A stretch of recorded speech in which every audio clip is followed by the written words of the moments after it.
Ya, shalom saudara. Ini hawa-hawa liburan ini udah semakin kuat kayaknya ya. Shalom. Nah gitu saudara ya.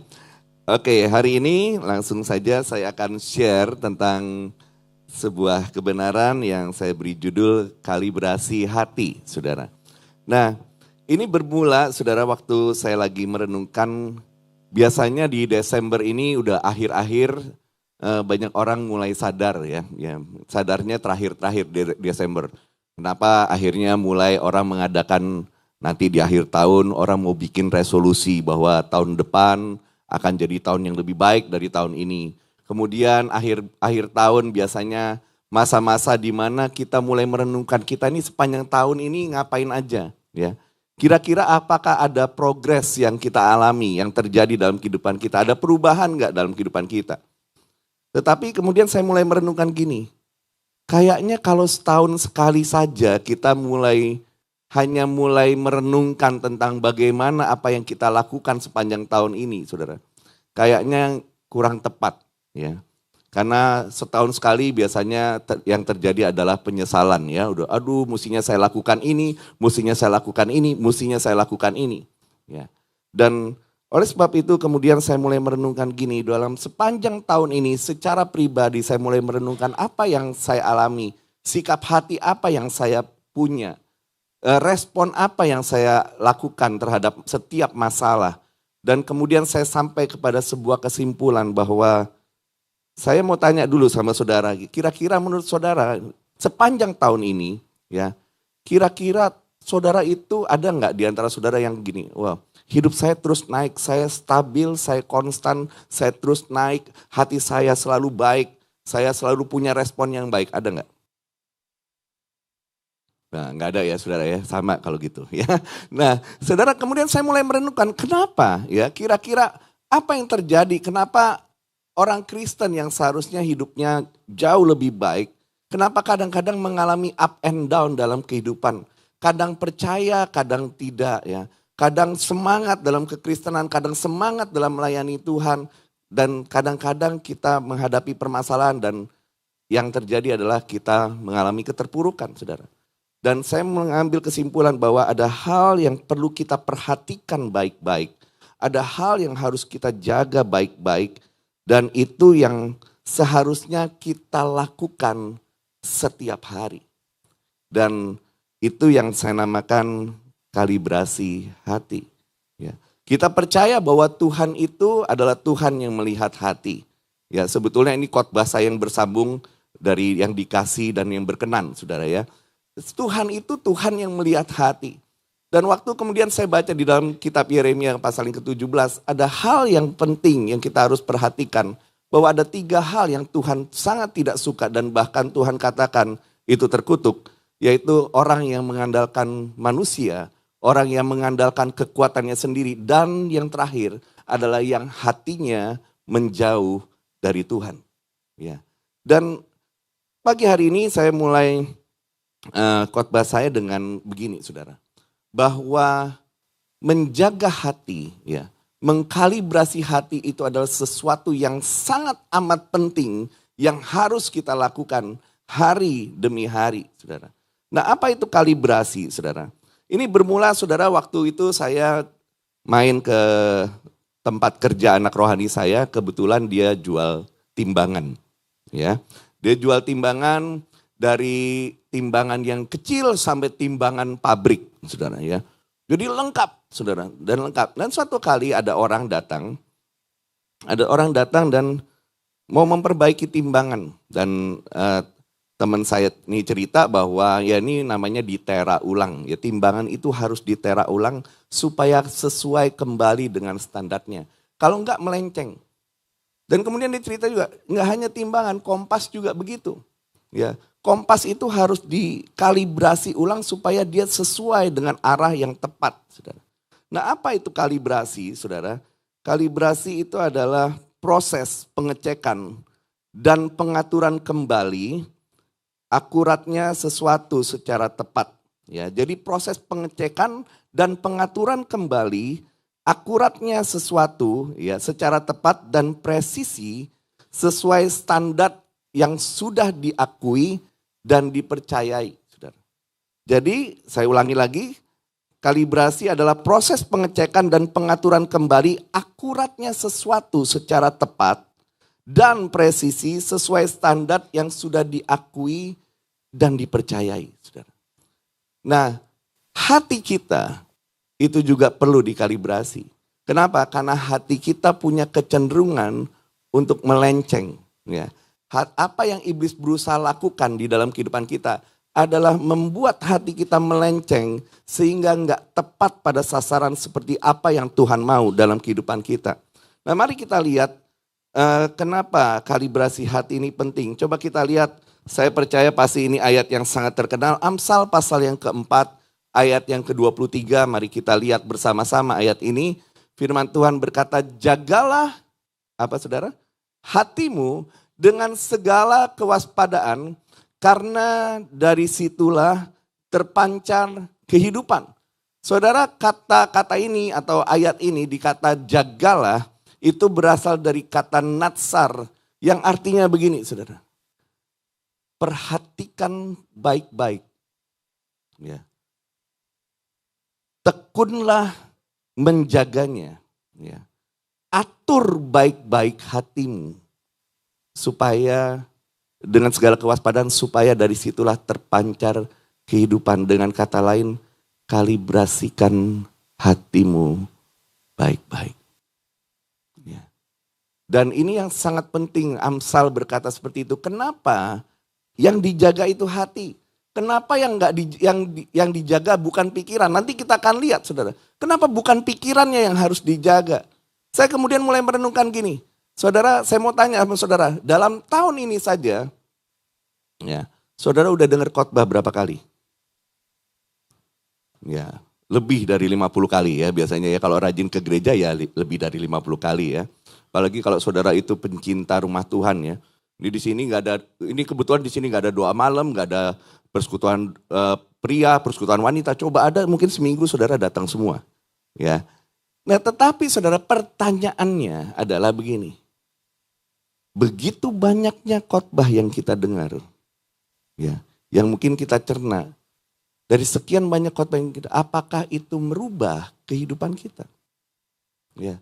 Karena kadang-kadang itu hanya masuk di dalam pikiran. Nanti saya akan sampaikan kepada saudara bahwa yang dijaga, yang perlu yang dijaga itu adalah hatinya, bukan hanya pikirannya, saudara. Nah, kenapa hati itu harus dijaga? Yang pertama, kita mau lihat baik-baik di dalam Matius pasal yang ke-6 ayat 21 sampai 24. Kita mau lihat sebentar. Di sini firman Tuhan katakan ayat 21, karena di mana hartamu berada, di situ juga hatimu berada. 22. Mata adalah pelita tubuh. Jika matamu baik, teranglah seluruh tubuhmu. 23.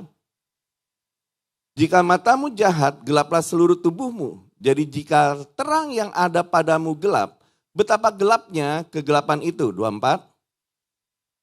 Tak seorang pun dapat mengabdi kepada dua tuan, karena jika demikian ia akan membenci yang seorang dan mengasihi yang lain, atau ia akan setia kepada yang seorang dan tidak mengindahkan yang lain. Kamu tidak dapat mengabdi kepada Allah dan kepada Mamon. Saudara, kita lihat ayat ini dimulai dengan kata-kata di mana hartamu berada, di situ hatimu berada. Dan kemudian ayat 22-nya saudara, waktu setelah ngomong itu tiba-tiba bicara soal mata. Mata adalah pelita tubuh ya.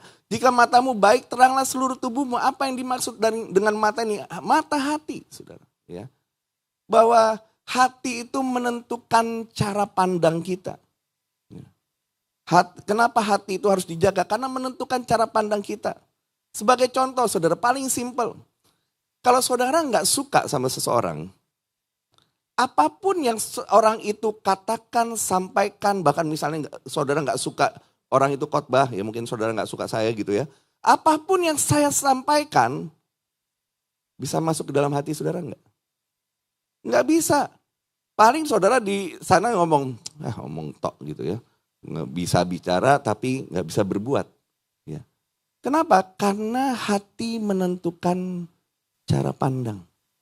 Ya. Maka firman Tuhan bilang kalau hatimu gelap, gelaplah seluruh tubuhmu. Makanya banyak orang pahit, ya, banyak orang mengalami hal yang gak enak dalam hidupnya karena dia gak bisa memandang kehidupan dengan baik sesuai dengan apa yang Tuhan mau.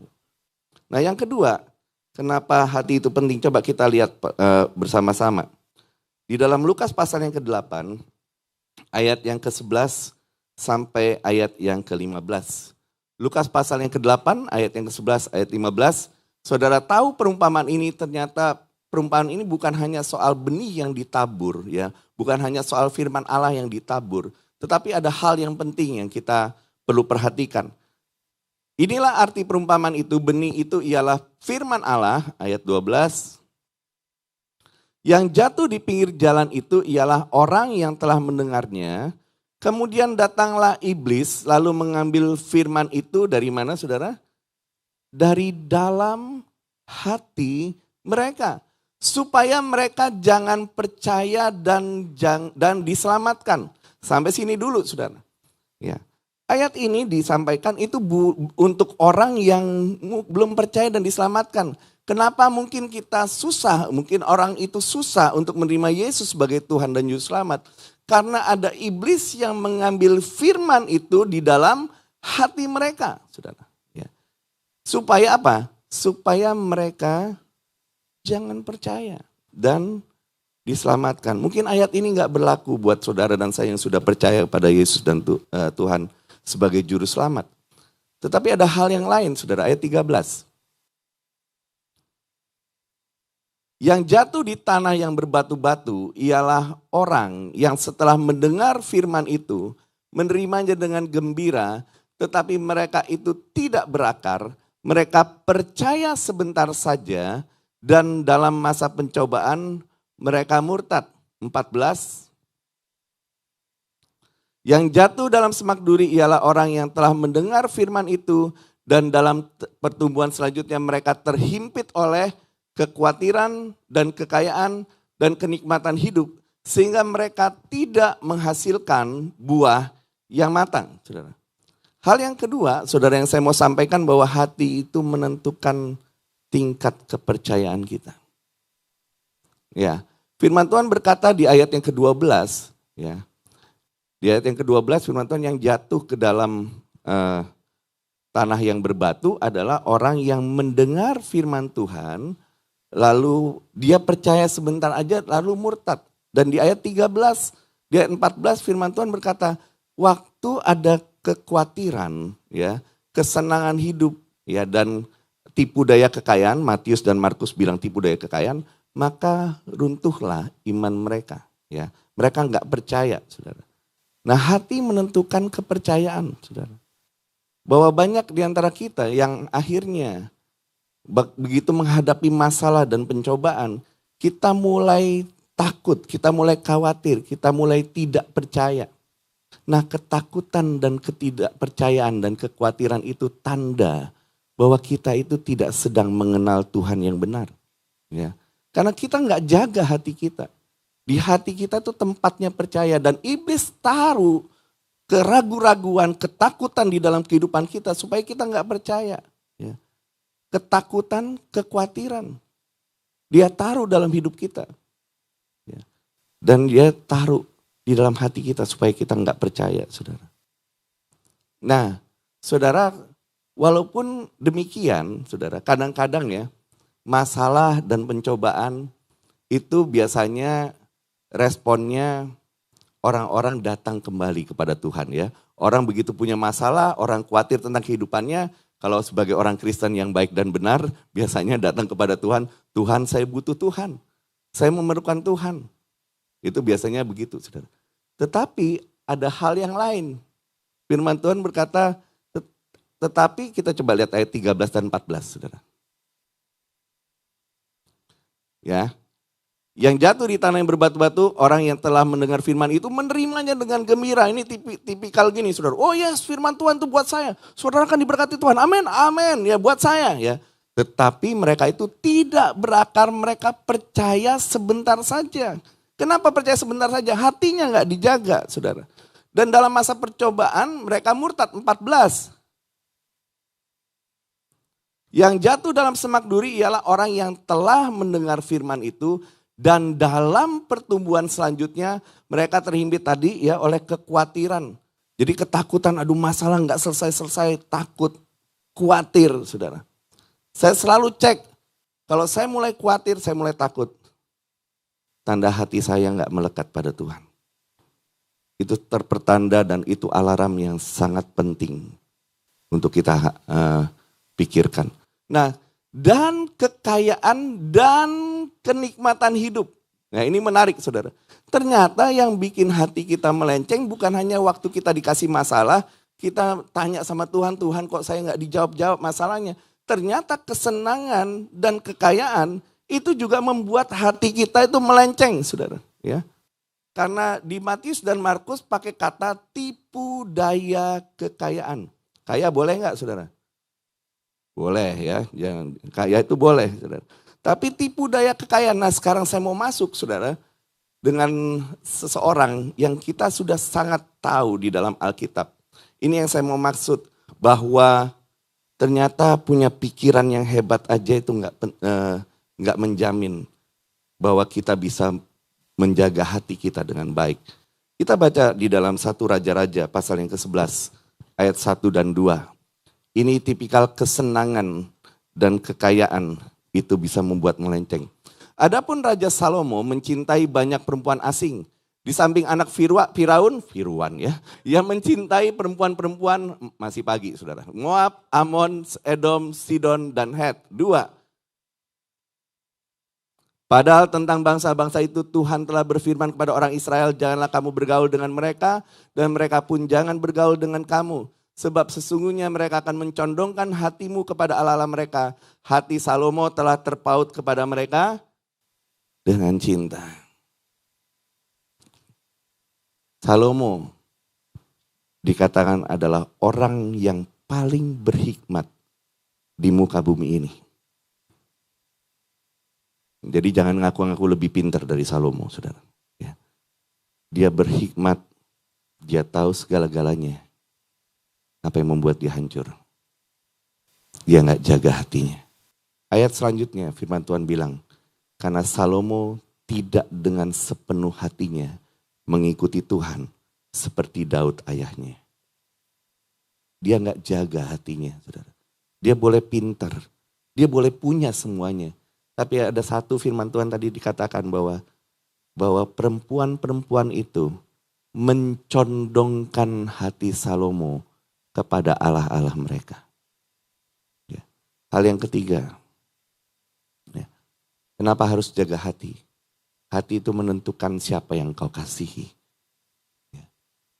Kalau engkau mengasihi seseorang, hatimu akan condong kepada mereka, saudara. Ya. Makanya kalau ada orang lagi PDKT, wah itu dikatakan love is blind. Ya, kenapa love is blind? Ya pandangannya itu hanya kepada dia aja, saudara. Ya. Mau lakukan apa saja buat dia. Salomo juga begitu. Kurang pintar apa saudara? Ya. Kurang pintar apa? Tetapi firman Tuhan berkata bahwa perempuan-perempuan itu telah membuat Salomo mencondongkan hatinya kepada Allah-Allah mereka. Dan Salomo itu gak nanggung-nanggung karena kaya ya saudara ya. Kalau gak kaya ya gak mungkin ya. Dia bangun setiap istri satu tugu peringatan berhala. Jadi ada 1000 tugu peringatan berhala yang Salomo bangun. Ironis ya saudara. Di satu sisi dialah yang membangun bait Allah. Di sisi yang lain dia bangun 1000 tugu peringatan berhala. Hatimu menentukan siapa yang kau kasihi. Dan waktu hati itu mencondongkan kepada siapa yang kau kasihi, ada hal yang lain, ada isu yang lain yang penting. Sebetulnya waktu kita mengasihi seseorang, sebetulnya kita sedang menyembah orang itu. Ya. Makanya waktu di Matius pasal 6 tadi yang kita baca, ayat 24. Firman Tuhan berkata kamu tidak dapat mengabdi kepada dua tuan. Kamu harus pilih, kamu mengabdi kepada siapa? Kepada Tuhan atau Mamon? Sebetulnya kata-katanya itu dengan kata lain begini, kamu itu mengasihi yang mana? Mengasihi Tuhan atau mengasihi Mamon? Waktu Yesus di dalam masa pencobaan, dibawa iblis dalam pencobaan di padang gurun. Hal yang ketiga, pencobaan terakhir adalah begini. Yesus diperlihatkan kepada seluruh hal yang ada di muka bumi ini. Iblis bilang, bumi dan seluruh isinya itu akan kuberikan kepadamu. Asal apa saudara? Asal kamu menyembah aku. Siapa yang kau kasihi, ya, itulah yang akan kau sembah. Dan ini penting, saudara. Kenapa kita harus jaga hati kita baik-baik? Kenapa kita harus kalibrasi hati kita baik-baik? Karena waktu siapapun yang kita kasih, itu akan menentukan penyembahanmu. Ya. Termasuk kalau engkau mengasihi diri sendiri, engkau akan fokus sama dirimu sendiri. Engkau sedang menyembah dirimu sendiri. Makanya disuruh pelayanan, misalnya disuruh pelayanan gak mau, engkau sedang menyembah diri sendiri. Dan ini penting, saudara. Nah, oleh sebab itu bagaimana caranya kita bisa menjaga hati? Bagaimana supaya kita itu bisa terus mengkalibrasi hati? Coba kita lihat, kita belajar dari Daud, saudara. Mazmur pasal yang ke-26, ayat 1 sampai ayat yang ketiga. Dari Daud, berilah keadilan kepadaku ya Tuhan, sebab aku telah hidup dalam ketulusan. Kepada Tuhan aku percaya dengan tidak ragu-ragu. 2. Ujilah aku ya Tuhan dan cobalah aku. Selidikilah batinku dan hatiku. Ayat 3. Sebab mataku tertuju kepada kasih setiamu dan aku hidup dalam kebenaranmu. Waktu kita mengkalibrasi hati kita, saudara, Daud bilang, selidiki aku. Daud minta sama Tuhan, selidiki aku. Selidiki hatiku. Dan itulah yang harusnya kita senantiasa kalibrasi dalam hati kita. Apa yang perlu diselidiki? Apa yang perlu dikalibrasi? Tadi di ayat yang ketiga, coba ditampilkan. Daud bilang, selidiki hatiku. Karena apa? Yang pertama, mataku tertuju pada kasih setiamu. Yang perlu kita cek dari hati kita, apakah mata kita masih terus tertuju kepada Tuhan, kepada kasih setianya. Apakah Tuhan tetap menjadi yang terutama dalam kehidupan kita. Apakah Tuhan adalah pribadi yang paling kita kasihi di muka bumi ini. Ibrani 12 ayat 1 dan 2 berkata, marilah kita menanggalkan setiap beban dan dosa yang begitu merintangi kita. Marilah kita melakukannya dengan mata yang tertuju kepada Yesus. Yang perlu dikalibrasi, pertanyaan pertama.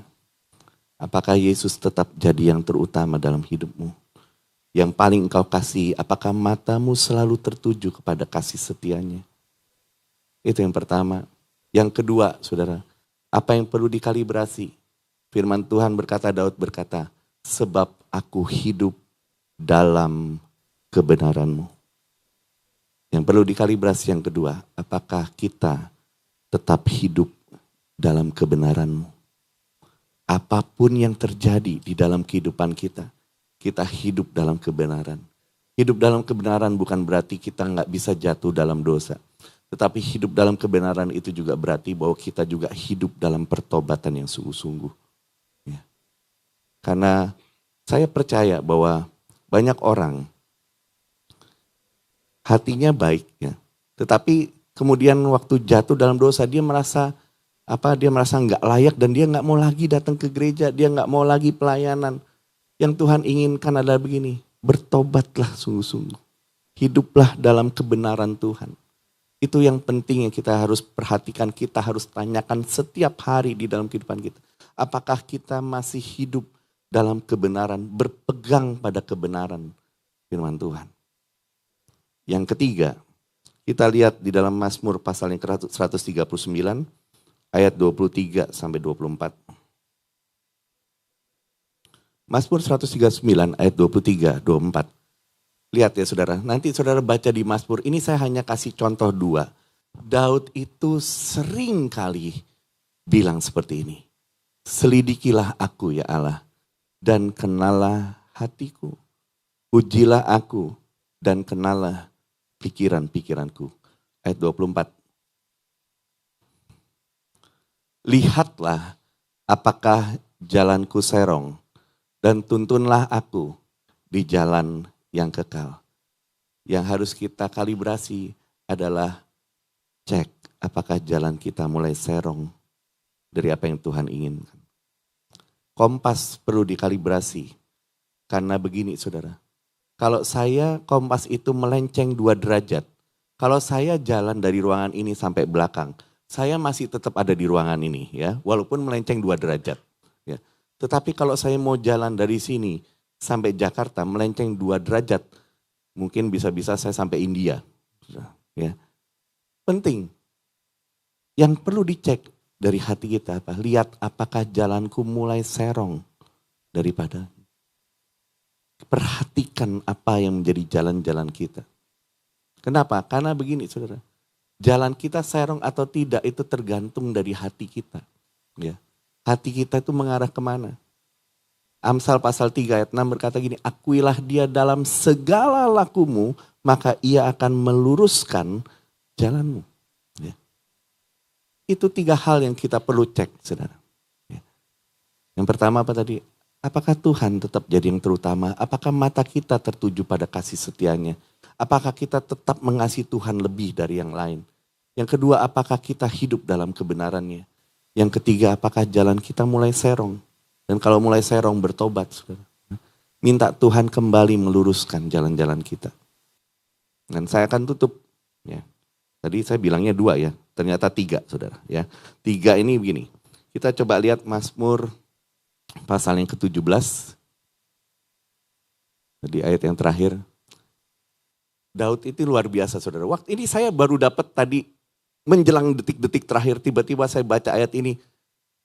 Daud itu bilang begini saudara. Bila engkau menguji hatiku, memeriksanya waktu malam. Ternyata Tuhan periksa hati tiap malam saudara ya.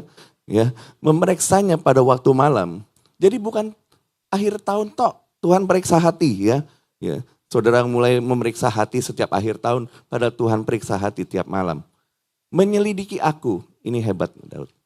Maka engkau tidak akan menemui sesuatu kejahatan.